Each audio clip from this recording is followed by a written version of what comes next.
Bearded Texas Gardener here, enjoying a beautiful windy fall morning here in San Antonio, Texas, Zone 9B.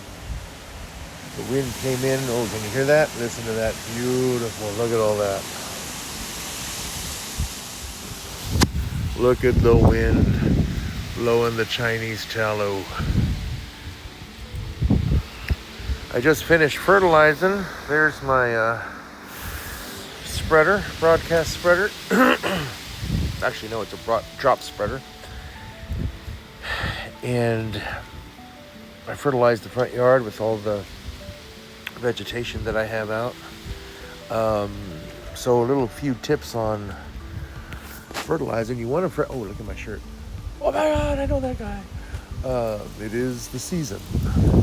So if you haven't fertilized yet, fertilize. Fertilize now.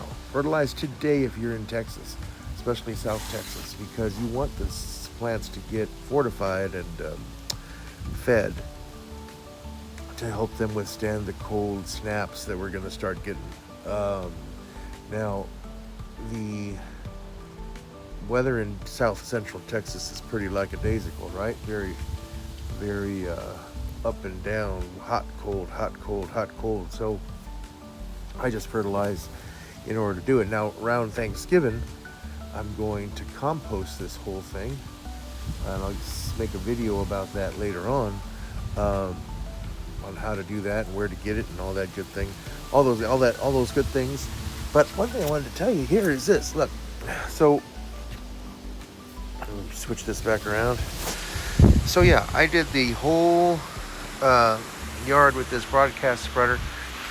But you see that little can? It's a cat food can. I don't throw anything away. What I did is I give about 2 or 3. I fill it up, and I'll just do it because I still have to do a couple of them. You fill this baby up after you've gone and fertilized everything, including the plants with the broadcast spreader. What I do is I go to each plant and I give 2 shakes of a cat food can.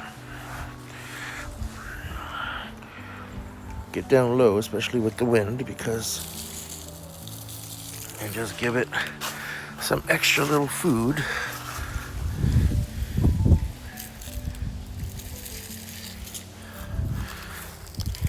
Get it right down in there. I already did that one. This is a ginger plant that is very special to my family. My great-grandfather was an orange farmer in Edinburgh, Texas.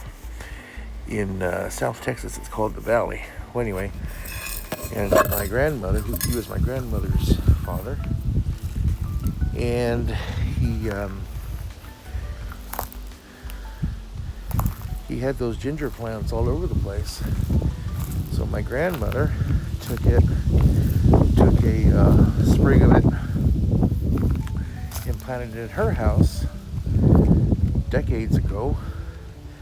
And then we got a sprig of it, planted it over there, and now it's 3 generations of Gantus. That was the last name of my great-grandfather, Gantu.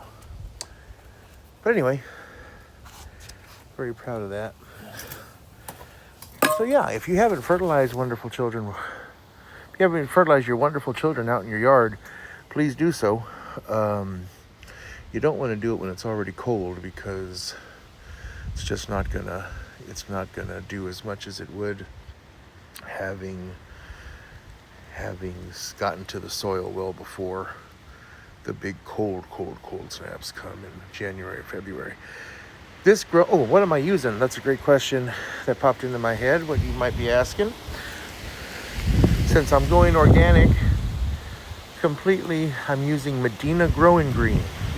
Medina Growing Green is great for all types of plants outside.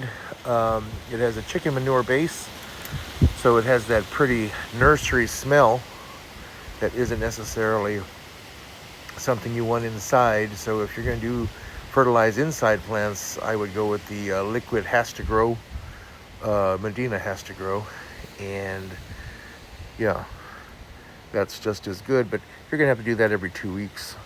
With this slow release granule, you're good for 3 months. I'll be doing this again. Oh, let's see, what is that, in February when we're in the bitter cold. I might wait till late February when it starts warming up. But anyway, Greater Texas Gardener, give me some fertilizing tips. If you have any questions, feel free to put them in the comments or message me directly. Always happy to help. Always happy to help. And my next thing to do is I'm going to put the rest of this all around that Chinese tallow so it can get some good feeding too. That Chinese tallow is probably only about 15 years old, and look how tall it is. Chinese tallow is somewhat thought of as an invasive, ooh, that wind is beautiful, an invasive species of tree, and it will, right? The seeds will fall and start sprouting all over the place. You just got to control it. But if you let it grow and you control the spread, it is a wonderful tree, beautiful canopy, a great shade tree. And in the fall, I'll show you a picture. Well, I'll do a later video about it. In the fall, all these leaves will turn red. Beautiful, beautiful, beautiful. Anyway, Greater Texas Gardener here saying, get your fingers dirty, get out and enjoy that garden. Enjoy this weather too. See you later.